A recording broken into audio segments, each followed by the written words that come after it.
Aku ingin bertanya sesuatu yang mungkin terdengar aneh. Pernahkah kamu merasa kosong justru di saat hidupmu terlihat baik-baik saja? Saat semuanya berjalan, energi terasa kuat, tapi di dalam dada ada kehampaan yang sulit dijelaskan. Ya, dan itu bukan pertanyaan yang aneh. Justru itu pertanyaan yang sangat jujur. Karena tidak semua kekosongan datang dari kelelahan atau kesedihan. Ada kekosongan yang muncul saat jiwa sedang berubah. Banyak orang bilang kalau merasa kosong berarti ada yang salah. Kurang bersyukur, kurang sibuk, atau mungkin sedang jatuh secara mental. Apakah memang begitu? Tidak selalu. Ada kekosongan yang bukan tanda kegagalan, melainkan tanda pelepasan. Saat energi batin seseorang naik, makna lama seringkali tidak lagi cukup. Dan ketika makna lama runtuh, yang tersisa sementara adalah ruang kosong. Itu yang membingungkan. Kenapa rasa hampa muncul bukan saat hidup jatuh, tapi saat terasa naik? Karena ketika hidup naik secara lahiriah, jiwa mulai menuntut keselarasan batin. Hal-hal yang dulu memberi kepuasan eksternal tidak lagi mampu mengisi ruang terdalam. Bukan karena kamu kehilangan makna, tetapi karena makna lamamu sudah terlalu sempit. Aku juga merasa akhir-akhir ini lebih ingin diam, menjauh dari keramaian. Percakapan ringan terasa melelahkan. Apakah itu wajar? Sangat wajar bagi jiwa yang sedang bertumbuh. Ada fase ketika kesadaran tidak lagi mencari keluar, tetapi ditarik ke dalam. Kesunyian bukan pelarian, melainkan ruang pertemuan dengan diri sejati. Di sanalah intuisi mulai terdengar lebih jelas daripada suara dunia. Tapi rasa kosong itu kadang menakutkan, seperti tidak tahu sedang menuju kemana. Karena kekosongan adalah jeda. Jiwa sedang dibersihkan dari keterikatan lama, luka lama, dan tujuan yang tidak lagi selaras. Seperti tanah yang dibajak sebelum ditanami.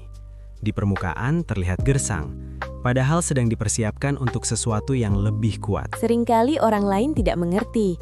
Mereka bilang aku terlalu dalam, terlalu sensitif, atau terlalu idealis. Itu terjadi karena kamu bergerak dengan kompas batin, bukan sekadar logika sosial.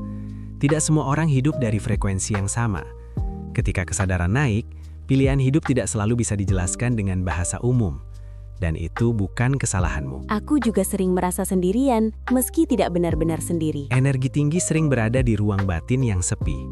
Bukan karena kamu terpisah, tetapi karena kamu sedang disiapkan. Lingkaran mengecil agar fokus jiwa membesar.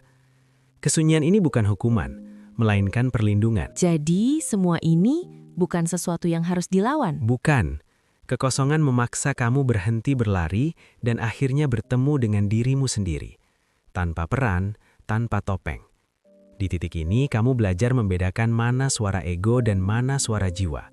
Dan dari sanalah, keyakinan sejati lahir. Lalu kenapa tidak semua orang bisa melewati fase ini? Karena fase ini menuntut keberanian. Banyak orang kembali ke pola lama karena takut pada ketidakpastian.